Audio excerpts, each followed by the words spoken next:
Hey guys, welcome back. Last night I saw The Force Awakens twice, so I figured I would talk about it a little bit today and let you know my feelings because they're not quite what I expected. Now, this kind of critique isn't going to have any spoilers. I'm not going to talk about any major plot points or anything, but I am probably going to do another video about that in like a week or so. But right now, I'm just going to give my overall impressions and a couple things that I wish were a little bit different. Again, not spoilers at all, but let's talk about it. So, overall, I really liked the movie a lot. The actors were really good, convincing for the roles that they're in. Definitely, they're very convincing. The chemistry between everybody is fantastic. The emotions toward each other feel very genuine. There's no clunky interactions between people like there are in the prequels, which is unbelievably clumsy feeling. So all of that is great. The sets were awesome. It looks like old Ralph McQuarrie style sets where matches the old trilogy very nicely. Not the Doug Chang style stuff, which is really good. It's more like the Ralph McQuarrie stuff from the 70s and 80s. So it felt right. Felt like my childhood. That was nice. The practical effects. There were lots and lots of practical effects, like costumes and a lot of props and sets. That back to the sets again. But the all those things were done really well. Good creature design and characters and cool robot designs. The CG work was really good. And just because there's some practical effects doesn't mean there's not CG. There's tons and tons of CG in this movie. I've seen articles come out where they say, "Oh, it's practical effects," but no, there's tons of CG, and the CG I would say is like 98% awesome. Now, there are a few things that kind of weren't quite as good, but they were still amazing. They're just a little under and just enough to pull you out of the moment if you start to look at it too much. Some things with the character faces that I feel like were not quite emotive enough or something to go with the dialogue. It feels like the face didn't quite move right, or just those little things, little subtle things that just pull you out of the moment. Let's see. The score was great. John Williams' score. He's always awesome, so you can't complain much. I was surprised that a lot of the in-between music that wasn't if you've seen any John Williams things, you know that he's got parts that are very much a theme, and then there's music that kind of goes in between major scenes, and then it'll have like a theme kind of sound to it, like the Luke Skywalker theme or the Imperial theme. But in between, the music that's in between reminded me of the kind of in-between music in Jurassic Park a lot. It kind of had that Jurassic Park feel, which I like. It's still really good, but it was sort of not necessarily what I was expecting. Not that I was expecting anything in particular, just I was like, okay, this is interesting. So music was great. Let's see what else. Overall story was really good. I thought the dialogue was good between the characters. The plot arc was I liked that. The pacing of the movie was really good. There were no laggy spots that felt boring or things that went by too fast. That I'm gonna put an asterisk next to this little thing, but this is subtle. There are no parts that went by too fast, and I'm gonna cover something about that in a minute.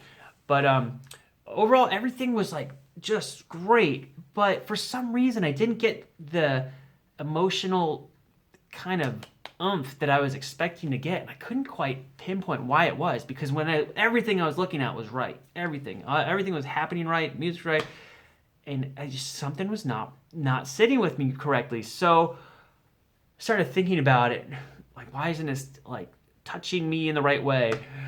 And I started to realize that the sound mix was a little off. And what I mean by that is that the dialogue was almost always the loudest thing in the mix, and all the other sound effects would be pushed very far down when people were talking.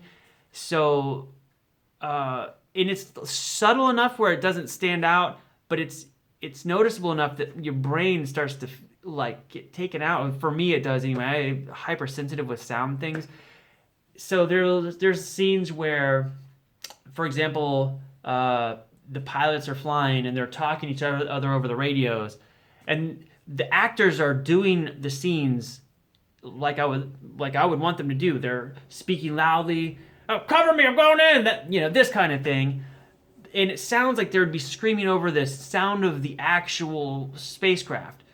But the sound for the spacecraft is turned down so low in the mix that it just seems weird. Like, why they're overcompensating, they're too loud for what's going on in the background. It almost seems like you're in like a luxury car with that, isolating glass. It doesn't let any of the outside sound in. That's what it felt like. And these people are talking. And the actors did a great job in these scenes, so it wasn't their fault. It was like the sound mix was weird. And I started to notice it other places. So there's a scene that's in all the trailers that if you've seen the trailer, this might be a spoiler. If you haven't seen anything, just go like this for a second. It's in the trailers.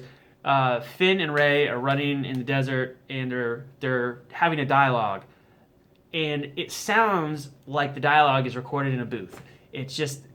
It's too perfect, and you don't get any of that like guttural kind of, like if you're running, you get like a little bit of a thump in your words as you try to run, and there's all this explosions and crazy stuff happening in the background, and the voice level was so much louder than all the other stuff that's happening, and it was subtle enough that I don't think anybody's picking up on it, but it started to bother me.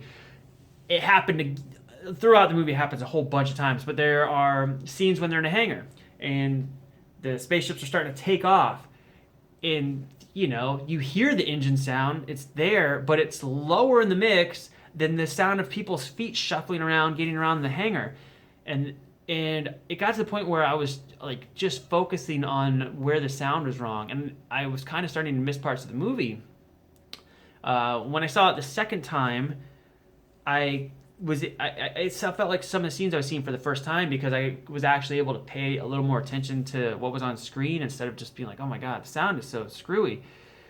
And the first time I saw it in an IMAX theater first, and one of those like high quality digital theaters second, and it was a little better in the digital theater. I guess maybe my placement in the theater helped a little bit, but the actual mix levels were still sort of weird. Another thing that's really, really subtle, this relates to what I was talking about earlier, is the edits were a little bit like the prequel trilogies. And nothing else was like the prequel trilogies, so don't take it the wrong way. It's just like the tempo of the edits and the pacing made it feel like a scene, and then a scene, and then a scene, and there was no, like, even like a fraction of a second to kind of get that little up breath before you go to the next cut. And the classic Star Wars trilogy at the time was pretty revolutionary in the way that it was edited. It was done much more quickly than the movies that were out at that time. And it's slow by today's standards, but there's a little bit of room to breathe. So you see a scene, and there's a split second to kind of take in what you just saw before it cuts to the next thing. And this one, I felt like it didn't give me that second in between scenes. Now, on the first viewing, I noticed it a little bit, especially for the first 20 minutes of the movie where I don't know any of these people, and I just felt like it was just a fraction off. But then on the second viewing, I didn't notice it because I already knew what was happening. I didn't have to think about it the same way, and it was fine. So it was only a first viewing experience that happened. But those are my main critiques, is that just that sound mix just really kind of started to bother me. It sort of made me sad because the sound effects were good. They were just, the levels were all off. Like the voices were loud and the engines are quiet. Explosions are way quieter than people that are yelling. Like, you want the level of the sound effects to be almost level of the voice, so that when you're watching, you feel the stress. Like, you want to hear what that character's going to say. Like, oh my gosh, it's so loud. What's he saying? You want to pay attention. And when they're just so loud in the mix, you don't get that sense of urgency that you would get otherwise. But anyway, that's just it. I'm going to get out of here before this video gets too ridiculously long-winded. And I'll make another video that will have spoilers in about a week or so. Once I see the movie like 5 more times, I'm going to really make some mental notes and try to cover them. Anyway, just had to ramble, had to get off my chest. It's all fresh in my brain. So thanks for stopping by. Hopefully it wasn't too long. See you guys soon. Bye.